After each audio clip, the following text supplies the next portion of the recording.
The weight of the silver tray strained my wrists as I weaved through Milano's crowded dining room, the restaurant's dim lighting doing little to mask the exhaustion etched on my face. Friday nights were always chaos, a symphony of clinking glasses, hushed conversations about business deals I pretended not to hear, and the scent of truffle oil that clung to my black uniform long after my shift ended. 6 months of working double shifts had left dark circles under my eyes that even my carefully applied concealer couldn't hide. "Table 7 needs another bottle of the Brunello," Marco hissed as I passed the bar, not bothering to look up from the martini he was shaking. I nodded, though he wasn't watching. Nobody ever really saw me here. I was just another server gliding between tables, invisible until someone's glass emptied. That invisibility had become both my shield and my prison since David had disappeared, leaving me with mounting hospital bills for my 5-year-old daughter Lily's treatments and a debt I couldn't possibly repay. That's when I first noticed him. He hadn't been there when my shift started. The private corner booth, unofficially reserved though never explicitly marked as such, had been empty all evening until I turned from delivering an appetizer and found it suddenly occupied. 3 men in impeccably tailored suits sat in formation, 2 facing outward, scanning the room with practiced detachment, and him, settled in the center of the curved leather seat, his back to the wall. Even from across the room, something about him made my skin prickle. He couldn't have been older than 35, with sharp features softened only slightly by the shadow of a neatly trimmed beard. His dark hair was pushed back from his forehead, revealing eyes that seemed to absorb the restaurant's muted light rather than reflect it. Unlike the nervous energy radiating from the businessmen at my tables, he possessed a stillness that felt dangerous. Like the moment before lightning strikes, Marco appeared at my elbow, startling me.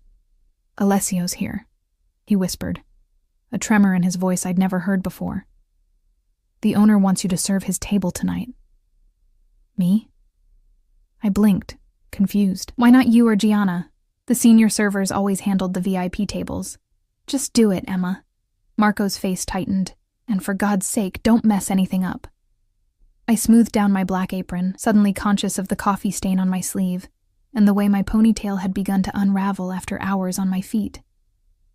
Approaching the table felt like walking into a different atmosphere. The air grew heavier with each step, charged with an energy I couldn't name. "Good evening, gentlemen." I was proud that my voice didn't waver. "Welcome to Milano's. May I bring you something to drink?" The 2 men facing outward barely acknowledged me, but he, Alessio, looked up, and the full weight of his attention hit me like a physical blow. His eyes weren't black as I'd first thought, but a deep brown so dark they appeared bottomless. They moved over my face with deliberate slowness, lingering on the loose strands of hair at my temple, before dropping to the name tag pinned to my shirt. "Emma!" My name in his mouth sounded different somehow, weightier. "Bring us a bottle of the Macedo, 2010. I knew enough about the wine list to recognize he'd just ordered a $1,200 bottle without glancing at the menu. I nodded, turning to leave when his voice stopped me. "You're new." It wasn't a question. 6 months, I answered, unsure why I felt compelled to correct him. Something flickered across his expression. Surprise, perhaps, or curiosity. 6 months, he repeated softly. "And yet we haven't met." A chill ran down my spine despite the warmth of the crowded restaurant. There was no reason the owner of whatever business he ran would have crossed paths with a server, yet he spoke as though my existence without his knowledge was an oversight someone would answer for. "I usually work lunch shifts," I lied, not entirely sure why. "Excuse me while I get your wine." At the bar, my hands trembled slightly as I described the bottle to the sommelier. "Table 9, I said, and his eyebrows rose before he nodded and disappeared into the climate-controlled wine room. "Who is he?" I whispered to Gianna as she arranged desserts on a tray beside me. She glanced over her shoulder, lowering her voice. "Alessio Russo. He owns half the waterfront, legitimate businesses and otherwise. The restaurant's one of his." She paused, eyes darting around before adding, "People who cross him don't get second chances, Emma. Just serve the table and keep your head down." I'd heard whispers about the family that controlled much of the city's commerce and politics, but I'd dismissed them as exaggerations. Looking at Alessio now, Those stories suddenly seemed less like urban legends and more like warnings I should have heeded. The sommelier returned with the wine, but instead of handing it to me, he moved to take it to the table himself. I stepped forward quickly. "I've got it," I insisted, ignoring his surprised look.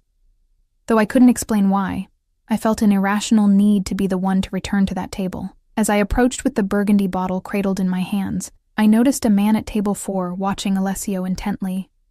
There was nothing particularly remarkable about him. Middle-aged, wearing a gray suit that hung slightly too loose on his frame, but something about the focused intensity of his gaze made my steps falter. He wasn't admiring or curious. He was monitoring. I set the wine on Alessio's table, presenting it label forward as I'd been trained. As he examined it with a casual glance, I caught the outline of a shoulder holster beneath his perfectly cut jacket when he shifted. My pulse quickened as reality crystallized. The warnings, the deference, the subtle current of fear that followed him through the room. This wasn't just some wealthy businessman. This was something far more dangerous. As I uncorked the bottle and began to pour, I noticed the man at table 4 discreetly lift his phone, angling it toward our corner, a camera. He was photographing Alessio. Without thinking, without considering the consequences, I set the wine bottle down and slipped my order pad from my apron pocket. My hand moved of its own accord, scrawling the words before my brain could catch up to warn me against what I was doing. "You're being watched. Table 4. When I leaned forward to pour Alessio's glass, I slid the folded note beneath his napkin, my fingers brushing against his for the briefest moment. A jolt of electricity shot up my arm at the contact, and his eyes snapped to mine, narrowed with sudden interest. "Will there be anything else?" I asked, stepping back, my heart hammering against my ribs so violently I was certain he could see it through my shirt. "Not yet," he replied, his gaze never leaving my face. I nodded and retreated, feeling the weight of his stare on my back. What had I done? Why had I done it? I should have minded my business, kept my head down as Gianna advised. Instead, I'd inserted myself into something I couldn't begin to understand. I served my other tables on autopilot, hyper-aware of every movement in the restaurant. I watched from the corner of my eye as Alessio casually lifted his napkin, his expression never changing as he read my warning. One of his companions leaned in, receiving whispered instructions. The man stood, buttoning his jacket as he made his way toward the restrooms, passing directly behind table 4. 10 minutes later, the man at table 4 was gone, his half-finished meal abandoned. Alessio's expression remained impassive, but when I next approached his table, the atmosphere had shifted. His companion sat straighter, more alert, while he seemed more relaxed, swirling the ruby liquid in his glass with elegant fingers. "The check, please," he said when I cleared their barely touched entrees. I nodded, turning to leave when his hand caught my wrist. His touch was surprisingly warm, his grip firm but not painful. Still, I froze like a deer in headlights, my pulse racing beneath his fingers. "Thank you for the excellent service, Emma." His thumb brushed over my rapid pulse point, a ghost of a smile playing at the corners of his mouth. "I'll be seeing you again." It wasn't a question, or even a suggestion. It was a declaration, a promise that sent equal parts fear, and something far more confusing racing through my veins. I pulled my hand away with more force than necessary. "Enjoy the rest of your evening," I managed, the professional mask slipping back into place as I escaped to the safety of the kitchen. When I returned with his check, he was gone, but an envelope sat on the table. Inside was $1,000 in crisp $100 bills, far more than the already exorbitant bill required. Scrawled across the leather check presenter in bold strokes was a phone number and 2 words: "Call me." I should have thrown it away. I should have given the money to Marco or the owner and forgotten the entire interaction. Instead, I slipped the envelope into my apron pocket, the weight of it burning against my hip for the remainder of my shift. It was past midnight when I finally left the restaurant, exhaustion dragging at my limbs. The night air bit through my thin jacket as I hurried toward the bus stop 3 blocks away, clutching my purse close to my side. The street was deserted, storefronts dark and shuttered. The sound of an engine purring to life made me jump.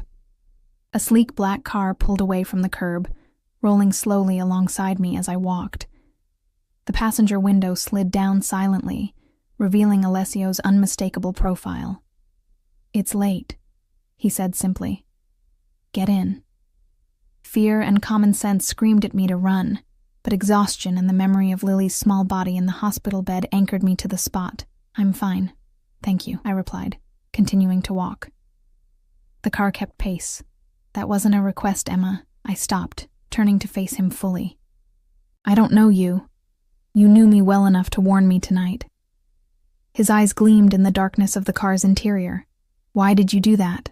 The question hung between us, and I found I had no answer that made sense even to myself. "It seemed wrong," I finally said, "like an invasion of privacy."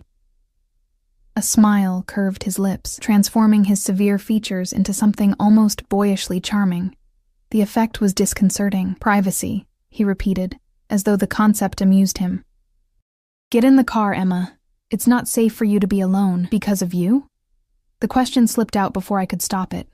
His smile widened. "Smart girl. Yes, because of me.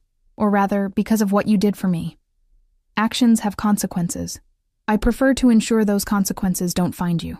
The back door opened, revealing the interior of the luxury sedan. Everything inside me screamed that this was how women disappeared, how lives were derailed. And yet, hadn't my life already been derailed the moment David vanished with our savings, leaving me to care for our critically ill daughter alone?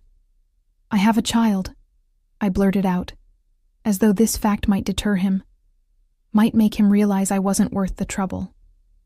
Something darkened in his gaze. "I know," he said quietly.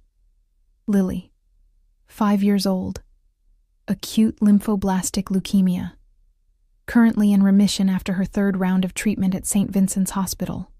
Ice flooded my veins. "How do you—" "Get in the car, Emma," he repeated, his voice gentler now.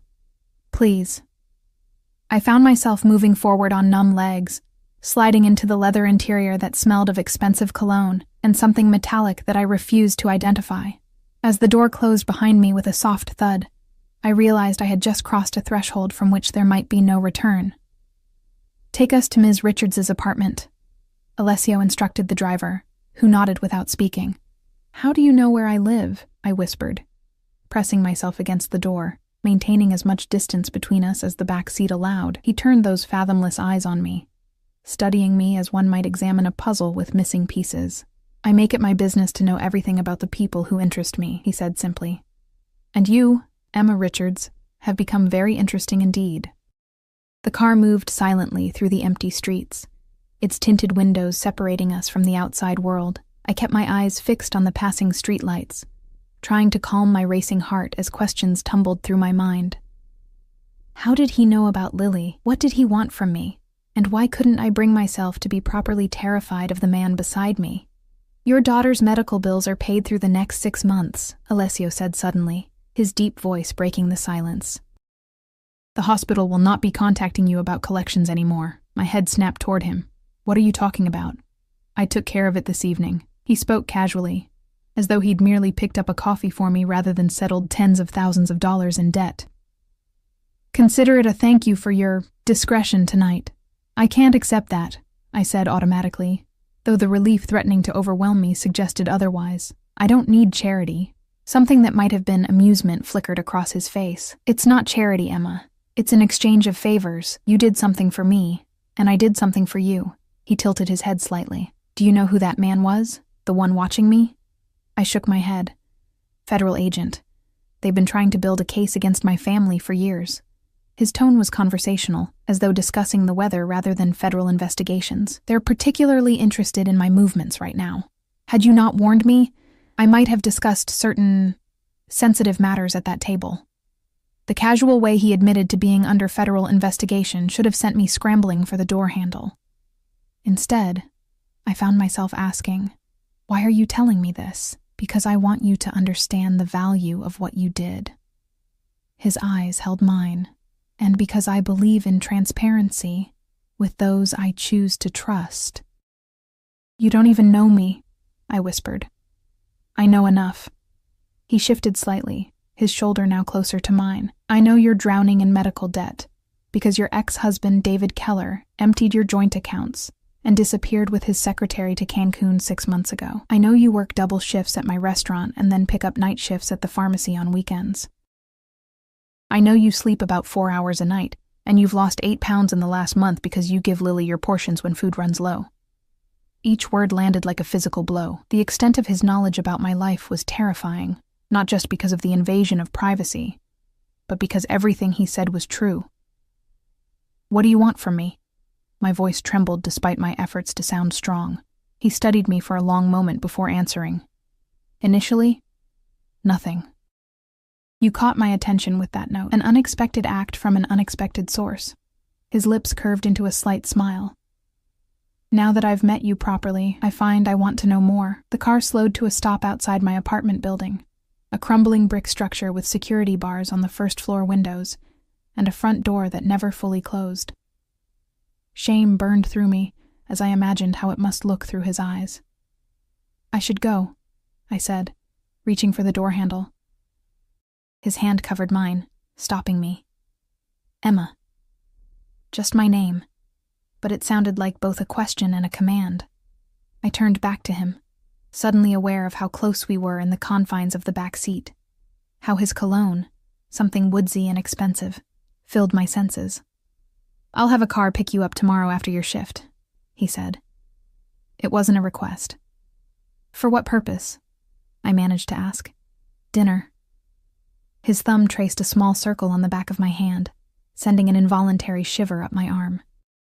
"I'd like to continue our conversation somewhere more comfortable." Every instinct screamed that getting further entangled with this man was dangerous. And yet, the memory of Lily's hospital bills, paid, taken care of, weakened my resolve. "I can't," I said finally. "I have Lily. My neighbor watches her during my shifts, but I can't ask for more." "Bring her," he replied without hesitation, surprising me. "I'd like to meet her." The thought of introducing my daughter to a man who casually discussed federal investigations made my stomach clench. "That's not a good idea." He released my hand, leaning back slightly. "You don't trust me with her. I don't know you," I repeated, my earlier words now carrying more weight. His expression softened almost imperceptibly. "Fair enough. Then allow me the opportunity to change that." He reached into his jacket and produced a slim business card. "My private number. When you're ready to talk about Lily's treatment, about your financial situation, about anything, call me." I took the card reluctantly, the heavy cardstock embossed with just his name and a phone number. No title, no company name.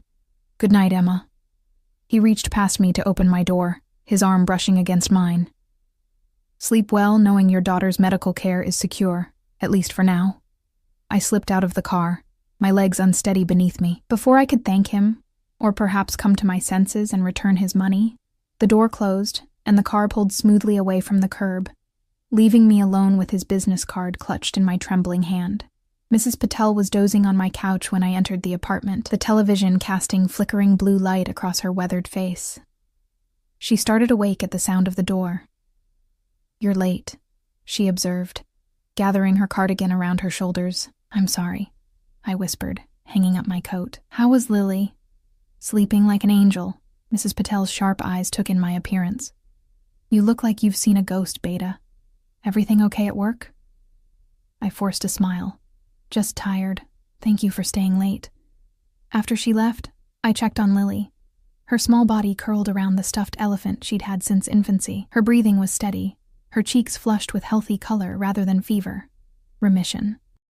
The word had seemed like a miracle when the doctors first uttered it 3 weeks ago.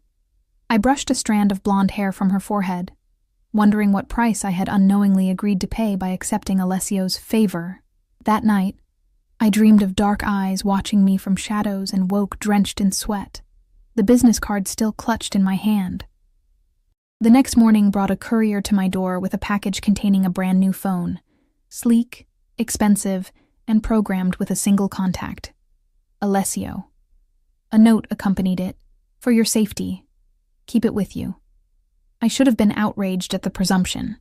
But all I felt was a confusing mix of fear and something dangerously close to anticipation.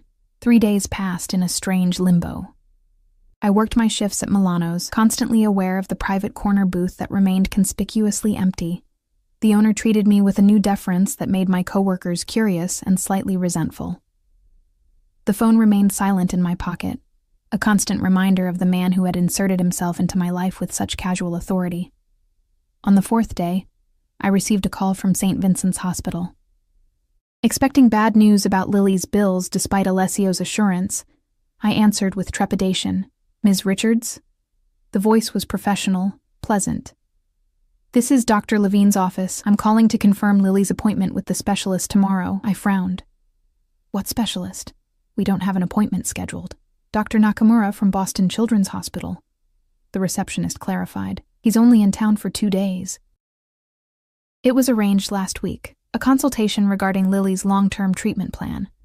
"All expenses covered by your new insurance." My hand tightened around the phone. "I don't have new insurance." There was a pause. "According to our records, you were added to a premium private plan 3 days ago. The paperwork was processed through our billing department." Another pause. "The authorization came from the Russo Foundation." The world tilted slightly beneath my feet. "I see," I managed. "What time is the appointment?" After hanging up, I stared at the new phone in my hand. Before I could reconsider, I pulled up the single contact and pressed call. He answered on the first ring. "Emma." My name and his voice still sent an involuntary shiver through me. "I was beginning to think you'd thrown the phone away." "What's the Russo Foundation?" I demanded, skipping any greeting. "A charitable organization that funds medical research and treatment." His tone revealed nothing, primarily focused on pediatric oncology. "And it just happened to arrange a consultation for my daughter with one of the top specialists in the country?" "Lily's case file was reviewed along with several others," he replied smoothly. "Her prognosis for long-term remission would improve significantly with some experimental treatments Dr. Nakamura is pioneering." "Stop it," I said, my voice shaking. "Stop pretending this is normal. You can't just insert yourself into our lives like this." There was a pause, and when he spoke again, his voice had lost some of its polish. "Would you prefer I hadn't arranged the consultation?" The question deflated my anger because the answer was obvious. Of course I wanted Lily to see the specialist. Of course I wanted every possible advantage in her fight against the disease that had nearly taken her from me twice now. "No," I admitted quietly. "Then accept the help, Emma." His voice softened. "It doesn't have to come with strings." "Everything comes with strings," I countered. "Not this." He sounded almost earnest. "Consider it a gesture of goodwill." I closed my eyes, gathering my courage. Why me? Why us? The silence stretched so long I thought he might have hung up.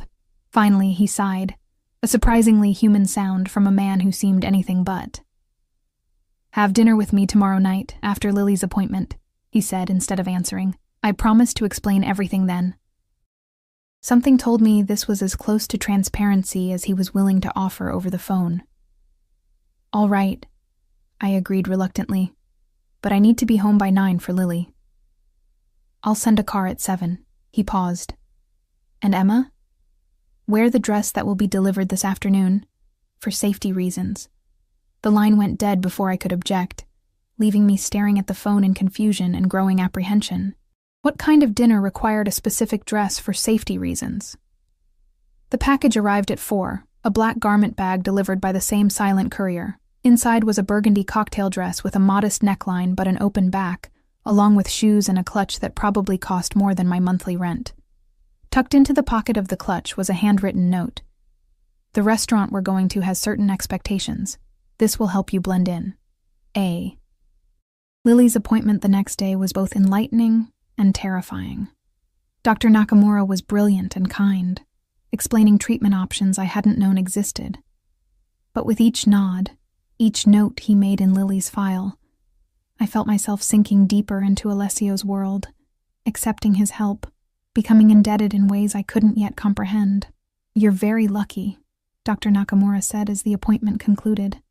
"These treatments are typically difficult to access due to cost and waiting lists. The Russo Foundation's involvement has expedited everything. He smiled warmly. Lily has an excellent chance now. Better than excellent. Relief and unease battled within me as I thanked him, holding Lily's small hand in mine. In the lobby, a nurse approached with a tablet. "Ms. Richards, if you could just sign these consent forms for Lily's enrollment in the treatment program," she asked cheerfully. "Everything is covered, of course." I scanned the documents, my suspicion growing as I noted the comprehensive nature of the care being offered. Not just the experimental treatments, but regular checkups, nutrition planning, even therapy sessions for both Lily and myself. "Who authorized all this?" I asked, pen hovering above the signature line. The nurse looked confused. "The Russo Foundation, as I understand it. They've become quite involved in pediatric cancer research recently." She lowered her voice. "Between us, they say Mr. Russo himself takes a personal interest in these cases. Lost a sibling to leukemia as a child, apparently." I signed the forms, wondering if that detail was true, or just another carefully constructed narrative. As we left the hospital, I noticed a black sedan idling at the curb, different from the one that had driven me home, but unmistakably sent by the same person. The driver nodded respectfully as he opened the door for us. "Ms. Richards, Mr. Russo asked me to take you and the little lady home to get settled before your evening appointment." Lily looked up at me with curiosity. "Who's Mr. Russo, Mommy?" I hesitated, unsure how to explain a man I barely understood myself. "A friend who's helping with your treatments," I said finally, guiding her into the car. "Is he a doctor?" she asked, climbing onto the leather seat and immediately discovering the hidden compartment containing juice boxes and cookies. "No, sweetheart. He's—" I trailed off, at a loss for words. "He's the man who paid for my special medicine?" she suggested, her perception startling me as it often did. Despite her young age, Lily had developed an acute awareness of our financial struggles, overhearing more than I realized about bills and treatment costs. "Something like that," I murmured, watching her small fingers carefully unwrap a cookie, wondering what I was walking into tonight.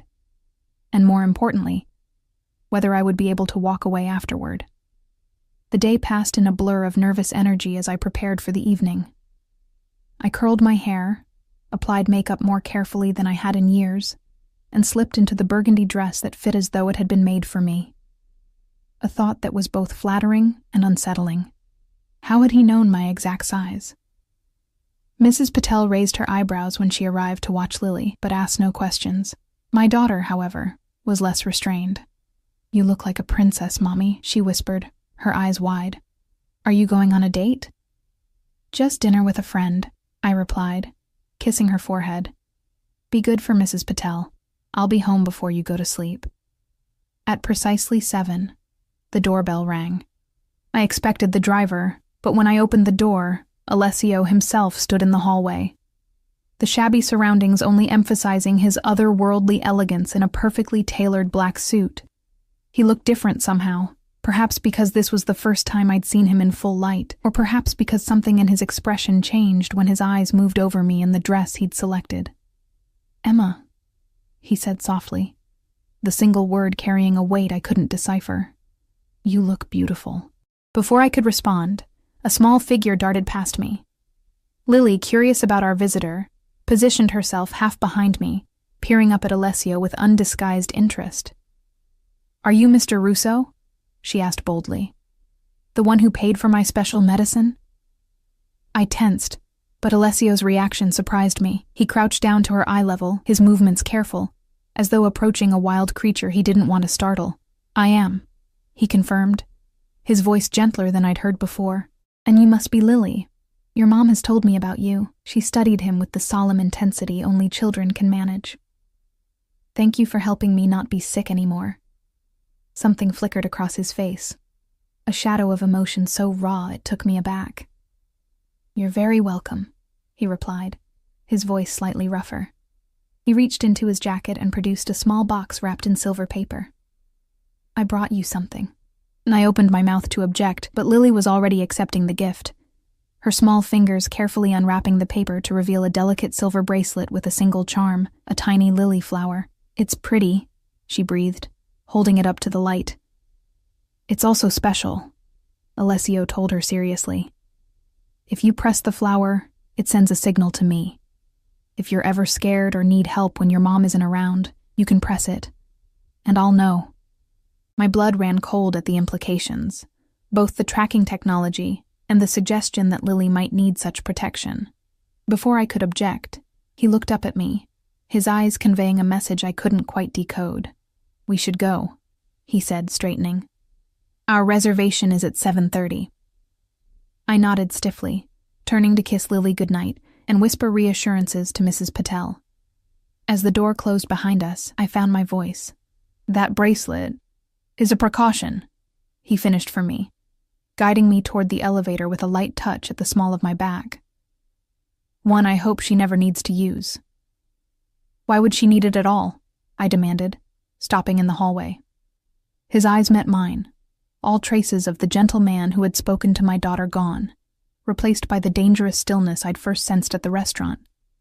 "Because the man you warned me about at Milano's wasn't just any federal agent, Emma. He was investigating a very specific case, one that has put both of us in a complicated position." "What are you talking about?" His jaw tightened. "I promised to explain everything over dinner. But right now we need to go. It isn't safe to have this conversation here." As we stepped into the elevator, I couldn't shake the feeling that I was descending into depths from which I might never fully resurface. The restaurant was unlike anywhere I'd ever been. A discreet establishment with no visible signage, located in the penthouse of a luxury high-rise downtown. The elevator required a key card that Alessio produced from his wallet, granting us access to the unmarked top floor. A suited man greeted him by name as we stepped into a space that seemed to float above the city, floor-to-ceiling windows showcasing a glittering panorama of lights below. "Mr. Russo," the maitre d' said with a deference that bordered on reverence. "Your usual table is ready." We were led to a secluded alcove, where a table draped in white linen awaited, a single red rose in a crystal vase at its center. The space was positioned to give us a breathtaking view while ensuring our conversation couldn't be overheard. Only after we were seated and wine had been poured did I realize there were no menus. "They'll prepare whatever you desire," Alessio explained, noting my confusion. "Just tell them what you're in the mood for." I swallowed, overwhelmed by the casual display of privilege. "I'll have whatever you're having." He smiled slightly, then addressed the hovering server. "We'll start with the scallop carpaccio, followed by the duck with cherry reduction, and bring another bottle of the Barolo." Once we were alone, the weight of unanswered questions pressed down on me. "You promised explanations," I reminded him, gripping my wine glass for stability. Alessio studied me for a long moment, as though deciding how much to reveal. "What do you know about your ex-husband's disappearance, Emma?" The question caught me off guard. "He left with his secretary, cleared our accounts and vanished. And before that? Did he ever mention his business associates?" A chill ran down my spine. "David worked in investment banking. He had clients, not associates." Alessio's expression softened with something that looked unsettlingly like pity. "David Keller was laundering money for the Vega cartel for at least 3 years before he disappeared.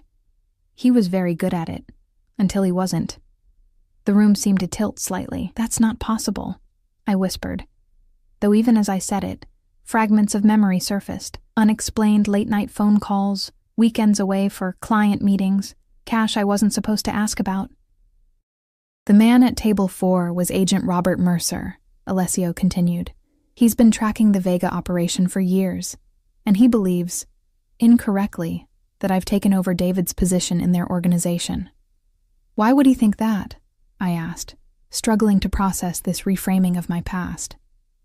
"Because approximately 3 months ago, someone using infrastructure similar to what David established began moving money for the Vegas again. Since my businesses occupy the same financial sector, and given certain family connections, I became a person of interest." His jaw tightened. "What Agent Mercer doesn't realize is that I've been actively working to dismantle the Vega operations in this city. They're dangerous, unpredictable, and bad for legitimate business." I took a large sip of wine, my hand trembling slightly. "What does any of this have to do with me? With Lily?" "Everything," he said quietly.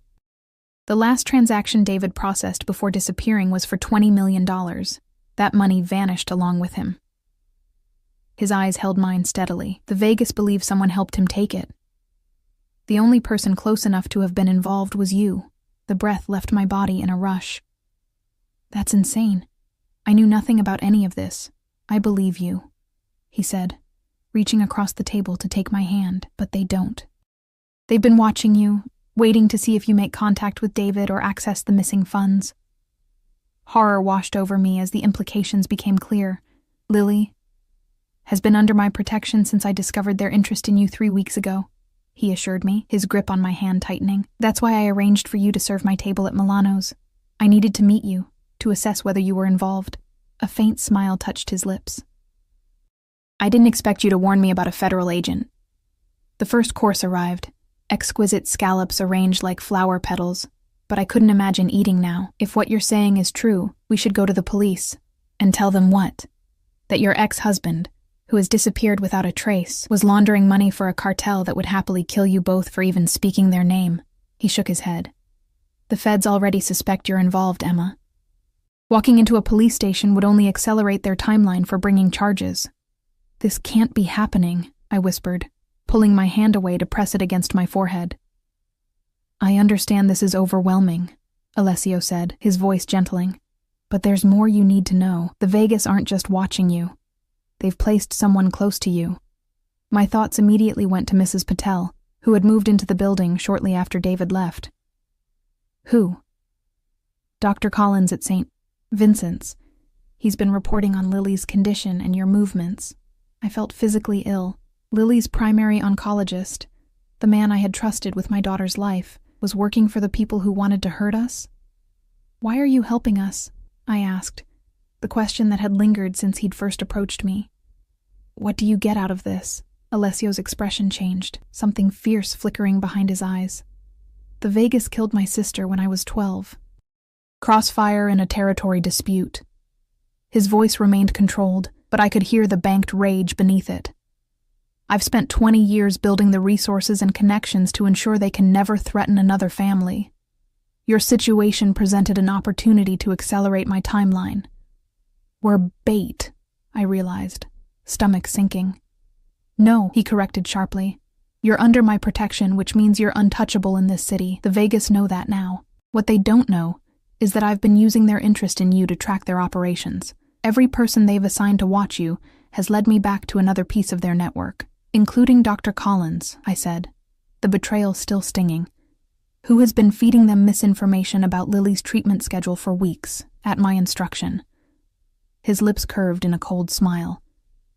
He was quite cooperative once he understood the alternatives. The casual mention of coercion should have terrified me. Instead, I felt a disturbing relief, knowing that someone with Alessio's resources and apparent lack of ethical boundaries was on our side. The appointment today with Dr. Nakamura, I said slowly. That was real? Completely. Lily deserves the best care available, regardless of these other complications. His expression softened again. The bracelet I gave her contains a GPS tracker and panic button. My security team monitors it continuously. She's never unprotected, Emma. The food before us remained untouched as I processed everything. What happens now? You continue your normal routine, he said. Go to work, take care of Lily, live your life. The only difference is that you'll now be aware of the eyes on you, and you'll have me. He hesitated. If you want my help. Something in his phrasing made me look at him more closely. Despite his power, his apparent control over the situation, there was uncertainty in his eyes, as though my answer genuinely mattered to him. Do I have a choice? I asked quietly. Everyone has choices, Emma. Yours are complicated by circumstance, but they remain yours. He leaned forward slightly. I can arrange for you and Lily to disappear tonight. New identities, new location, enough money to start over. You'd never see me again. The offer stunned me. It was exactly what I should want, safety for Lily, away from this dangerous world I'd unwittingly entered. Yet the thought of never seeing Alessio again created an unexpected hollow feeling in my chest. Or, I prompted, or you stay, under my protection, with my resources at your disposal. Lily continues her treatment with Dr. Nakamura. You keep your job at Milano's, though perhaps with more reasonable hours. His eyes held mine. and we see where this connection between us leads." "What connection?" I whispered, though I had felt it since that first moment in the restaurant when his eyes met mine. Instead of answering, he reached across the table, his fingers brushing a strand of hair from my face with surprising tenderness. "You warned a known criminal about federal surveillance, Emma. You got into my car when any sensible person would have run. You're here now, despite knowing what I am." His touch lingered at my jaw. "Don't pretend you don't feel it too." The honesty disarmed me. I did feel something. A pull toward this dangerous man that defied all logic. Was it gratitude for his help with Lily? Fear disguised as attraction? Or something genuine that had sparked between two unlikely souls? "I need time," I said finally. "This is a lot to process." He nodded, withdrawing his hand. "Of course, but there's one more thing you should know." His expression grew serious. "The Vegas have become impatient. They've set a deadline for recovering their money. Money that David took, not you. If it isn't found within 2 weeks, they'll assume you've hidden it and act accordingly." Fear clutched at my throat. "What does that mean for us?" "It means," he said carefully, "that regardless of what you decide about our personal connection, you and Lily need my protection now more than ever." As I looked into his eyes, I realized I was standing at a crossroads. One path leading to an uncertain escape, the other deeper into Alessio's world with all its dangers and unexpected possibilities. What frightened me most wasn't the choice itself, but how drawn I felt to the second path, despite everything logic told me. "I need to get home to Lily," I said, my voice steadier than I expected. "Can you take me back now?" He nodded, signaling for the check without touching his food. As we rode the elevator down in silence, his hand found mine, fingers intertwining with a familiarity that should have been presumptuous, but somehow wasn't. "Whatever you decide," he said softly as the doors opened. "Remember that you're not alone anymore, Emma." The following days passed in a strange haze of normalcy, layered over newfound vigilance. I returned to work at Milano's, now acutely aware of the eyes that followed me. Not just Alessio's security team, whom he'd pointed out to me as we left the restaurant that night, but others, a man who lingered too long at the bus stop each morning, a woman who frequently appeared in Lily's favorite park, always with a different child. I began to see the invisible web that had surrounded us for months without my knowledge. Alessio maintained a respectful distance, though his presence remained constant. A different luxury car waited each evening to drive us home. Fresh groceries appeared at our door twice weekly. The apartment building's security system was quietly upgraded, and a new doorman, one with the unmistakable vigilance of someone with military training, took up residence in the lobby. We spoke daily, brief conversations that grew longer as my initial shock faded. He never pressured me for an answer to his proposition, but the unspoken question hung between us during each call: stay or go, trust him or flee. On the 5th night after our dinner, I returned home to find Mrs. Patel asleep on the couch and Lily's bed empty. Panic seized me until I noticed the balcony door slightly ajar. I rushed outside to find my daughter sitting with her small legs dangling between the railings, the silver bracelet gleaming on her wrist as she chatted animatedly with someone on a cell phone. "Lily!" I gasped. "Where did you get that phone? Who are you talking to?" She looked up, her face brightening. "It's Mr. Russo, Mommy. He called my special bracelet." I took the phone from her hand, my heart racing. "Alessio?" "Emma." His voice was calm. Lily pressed the panic button. My team confirmed there was no immediate threat, but I called to make sure she was all right. "I was practicing," Lily explained earnestly.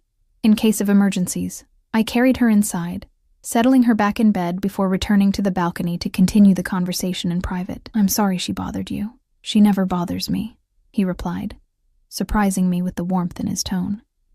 "She's remarkably bright for her age. She told me you answered right away," I said, leaning against the railing, city lights glimmering below. "Do you personally monitor her tracker?"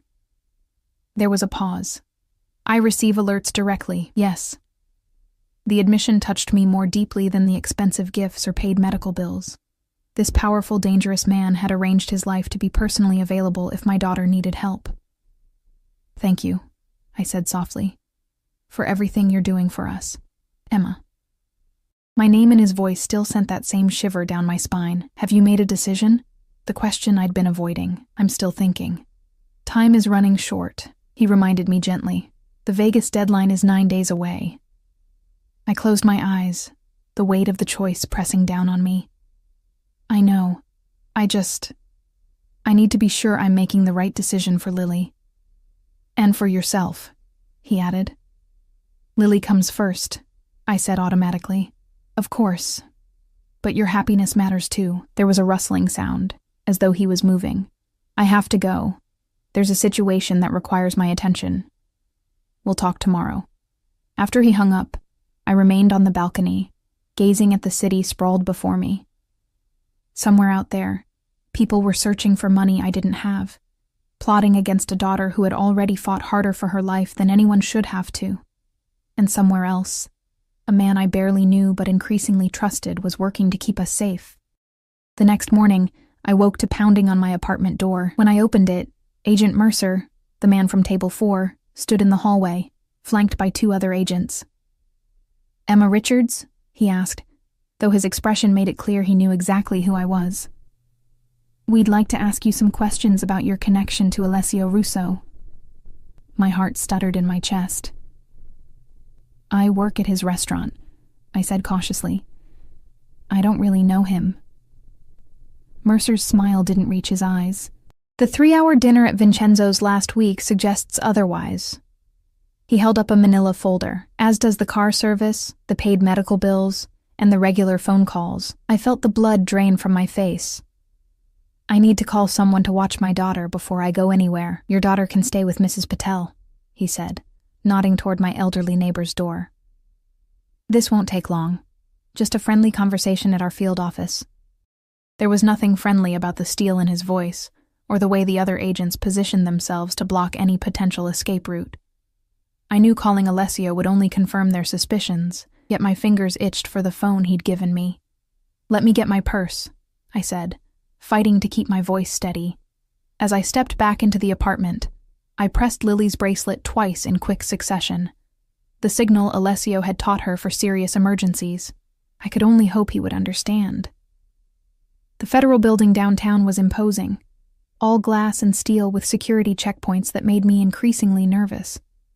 Agent Mercer led me to a small interview room with no windows, just a metal table and 3 chairs. No formal charges, he assured me. Just some questions. The interrogation lasted for hours.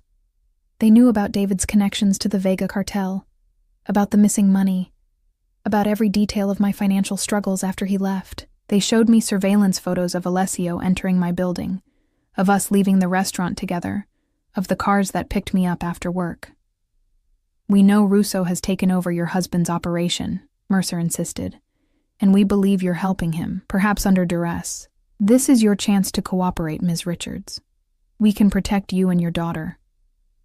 I don't know anything about any operation, I repeated for what felt like the 100th time.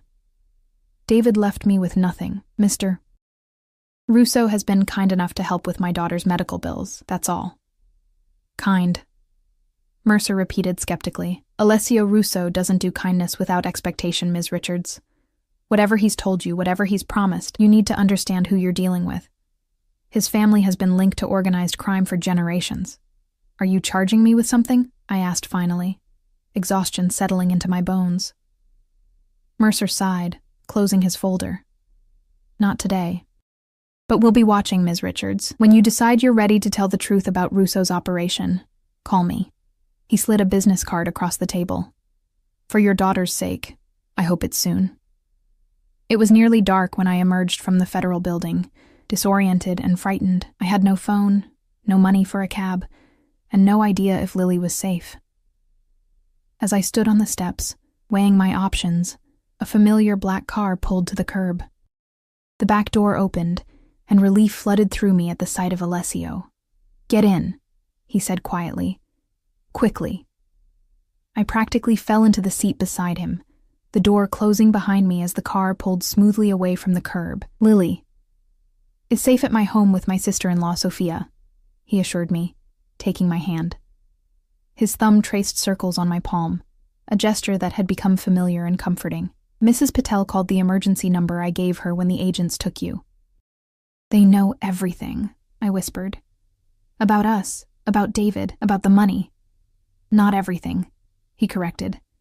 They suspect, but they don't know. His eyes searched my face. Did you tell them anything? There was nothing to tell, I replied honestly. I don't know anything about David's work or the missing money. Something in Alessio's expression shifted. But you didn't tell them that I'm working against the Vegas, not with them. I didn't tell them anything about you at all, I said. I didn't trust them. He relaxed slightly, his hand squeezing mine. Good. That buys us time. I looked out the window, noticing unfamiliar streets. Where are we going? I need to get home to Lily. We're going to my home, he said. It isn't safe for you to return to your apartment right now. The agents will be watching it, and so will the Vegas. Panic flared in my chest. I need to see Lily. And you will, he promised. She's waiting for you. But Emma, he hesitated. This changes our timeline. The Vegas will view your questioning as a risk. They'll assume you might have revealed something about their operation. What does that mean? I asked, though I already knew. It means they won't wait 2 more weeks, he said grimly. They'll move against you much sooner, possibly within days. The car turned through wrought iron gates onto a tree-lined drive, approaching a sprawling estate that looked more like a fortress than a home. Security cameras swept the perimeter, and I glimpsed men with the unmistakable vigilance of trained guards positioned discreetly throughout the grounds. Welcome to my home, Alessio said as the car stopped before grand double doors. You and Lily will be safe here until this is resolved. The home's interior was a stark contrast to its fortress-like exterior.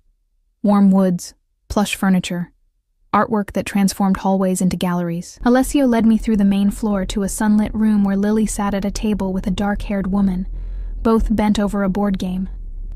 Mommy! Lily launched herself at me, and I caught her in a fierce hug, breathing in her familiar scent.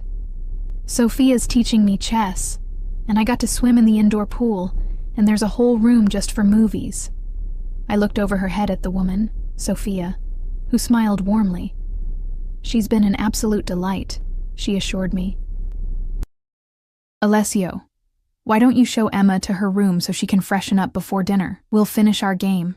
As we climbed the curved staircase, Alessio's hand at the small of my back, the weight of the day's events finally hit me. I stumbled slightly, and he steadied me with a gentle grip. I know this is overwhelming, he said quietly. That's an understatement, I replied, following him down a hallway lined with what appeared to be genuine Renaissance paintings. How long do you expect us to stay here? He stopped outside a door, turning to face me. That depends on how quickly we can resolve the situation with the Vegas. And how do you plan to do that? His expression turned grave. I have people looking for David and the money. If we find either, we can negotiate. And if you don't? I asked, afraid of the answer. His silence told me everything. This is your room, he said instead of answering, opening the door to reveal a suite larger than my entire apartment. Lily's is connected through that door.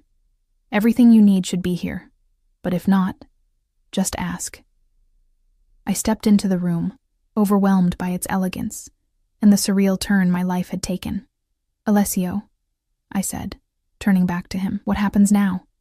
He studied me for a long moment, something unreadable flickering in his dark eyes. That depends on your decision, Emma. Are you staying or do you want to disappear? The question hung between us, weighted with implications beyond the immediate danger. Was I willing to tie my fate, and Lily's, to this complex, dangerous man who had inserted himself into our lives with such calculated precision?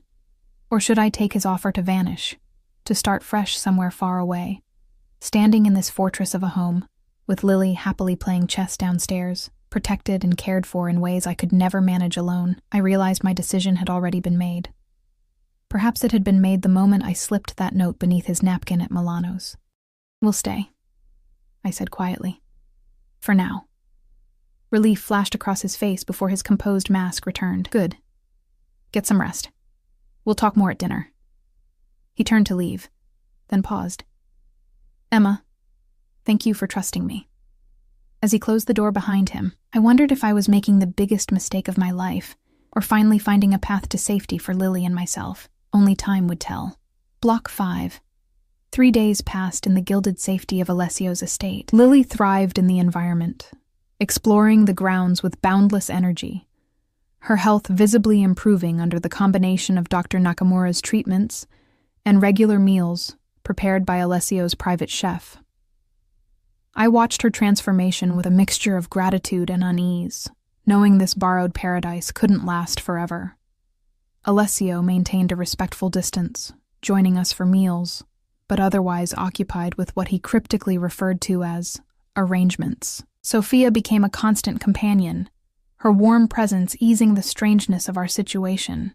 I learned she was married to Alessio's older brother Marco, who was currently overseas managing family business interests.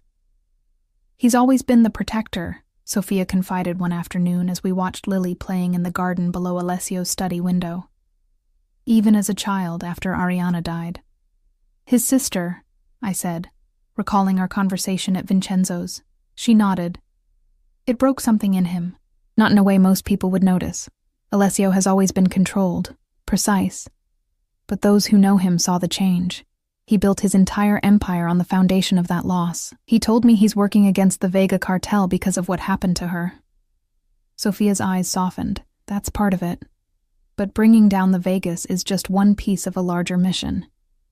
He wants to create a world where families like his, like yours, don't have to live in fear." "That by controlling the fear himself," I observed, watching as Alessio emerged from the house to speak with one of his security team. "We all make compromises with our ideals," Sophia replied, following my gaze. "Alessio chose power as his means to protect what matters to him." She turned to me, her expression serious. "And now that includes you and Lily." The words hung in the air between us, confirming what I'd begun to suspect. Alessio's interest had evolved beyond strategic advantage or casual attraction. I'd seen it in the way his eyes followed Lily as she chattered about her day at dinner, in the books that appeared in our rooms selected specifically to our tastes. In the brief moments, his careful composure slipped to reveal something raw and earnest beneath. That evening, as Lily slept peacefully in her connecting room, a soft knock drew me to my door. Alessio stood in the hallway, his usual immaculate appearance slightly disheveled, tie loosened, sleeves rolled up, a tension in his shoulders I hadn't seen before. "May I come in?" he asked. "There have been developments." I stepped aside, and he entered, pacing to the window before turning back to me. "We found David." My heart lurched. "Where?" "Argentina, living under the name Michael Brennan with the secretary, Jessica, and most of the Vegas money." His jaw tightened. "He's been there the entire time, while you struggled to pay for Lily's treatments." A strange numbness washed over me. After months of questions, of grief and anger and confusion, the simple confirmation that David had indeed abandoned us felt anticlimactic. "Is he alive?" "For now." Something dangerous flashed in Alessio's eyes. "My people are bringing him back to face charges?" "To face the Vegas," he corrected. "It's the only way to ensure your safety. They want their money, but more importantly, they want to make an example of whoever stole from them." Horror crept through my numbness. "You're going to hand him over to them? They'll kill him." "That would be the traditional resolution," he acknowledged, his voice carefully neutral. "And you're okay with that?" I stepped closer, searching his face. "Using my ex-husband as a sacrifice to save us?" His expression hardened. "The man abandoned his critically ill daughter and left you to face the consequences of his actions, Emma. His life means nothing to me compared to yours and Lily's." The cold practicality of it stunned me. This was the side of Alessio I'd glimpsed at Milano's. The dangerous stillness, the capacity for ruthlessness. Yet I couldn't deny the truth in his words. David had made his choices, betraying not just me, but our daughter. "There has to be another way," I said finally. Alessio studied me for a long moment. "Perhaps there is. The Vegas primarily want their money and to save face. David recovered most of it when my team found him, but approximately $5 million is still missing." $5 million, I repeated, the sum incomprehensible. "I can cover the difference," he said matter-of-factly. "Offer the Vegas their full $20 million plus interest as a gesture of goodwill. David would still face consequences, but perhaps not fatal ones." I sank onto the edge of the bed, overwhelmed. Why would you do that? He moved closer, crouching before me so our eyes were level. I think you know why, Emma. The intensity in his gaze made my breath catch. There was no artifice in his expression now. No careful mask of control, just raw, unexpected vulnerability from a man who likely showed it to very few. This isn't normal, I whispered. We barely know each other. I disagree. His voice was soft but certain. I've seen you at your most vulnerable, making impossible choices to protect Lily. You've seen past my reputation to recognize my intentions. We may not have years of history, but we have something equally valuable. Clarity about who we truly are. His hand found mine, warm and solid. I'm not asking for promises, Emma. I'm asking for a chance to see if what I feel, what I believe we both feel, can grow into something real, something worthy of building a future around. Before I could respond, a sharp knock interrupted. One of Alessio's security team stood in the doorway, his expression grim. Sir, we have a situation. Agent Mercer is at the gate with a warrant. Alessio rose in one fluid motion, his demeanor instantly shifting back to calculated control. For? The arrest of David Keller, sir. They're claiming he entered the country illegally an hour ago and was transported to this location. Understanding dawned on me. You knew they were tracking your people, I said, looking up at Alessio. You wanted them to follow David here. A ghost of a smile touched his lips. Federal custody is preferable to what the Vegas had planned for him. This way, David faces justice through legal channels. The Vegas get their money without bloodshed. And most importantly, you and Lily are finally free of this shadow. Mr. Russo, the security guard pressed. They're threatening to force entry. Let them in, Alessio instructed. Have Sophia take Lily to the East Wing. Emma and I will meet Agent Mercer in the main hall. As the guard departed, Alessio turned back to me. I never intended to hand David over to the Vegas, Emma. That's not the man I want to be, especially not in your eyes. Relief washed through me, followed by a rush of emotion I couldn't quite name.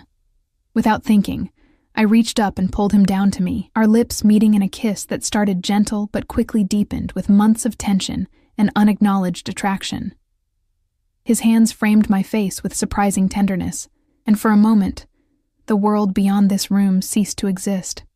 When we finally broke apart, his eyes had darkened with something that made my pulse quicken. We should go downstairs, I whispered against his lips. We'll continue this conversation later, he promised, the words carrying a weight that sent anticipation curling through me.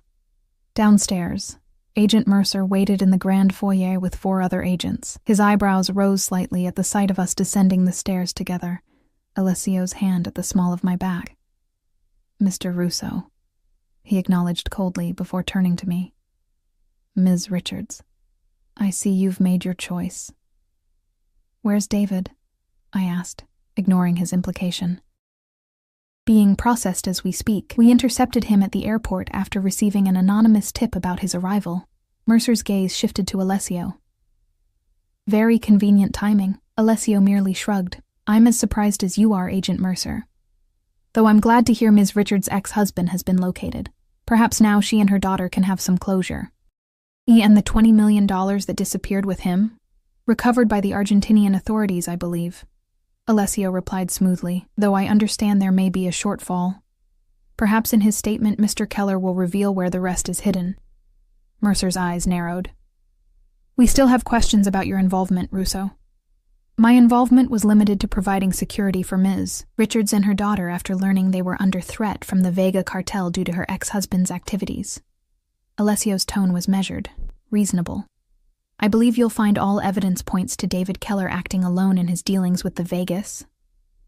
A tense silence followed as Mercer weighed his options. Finally, he nodded curtly.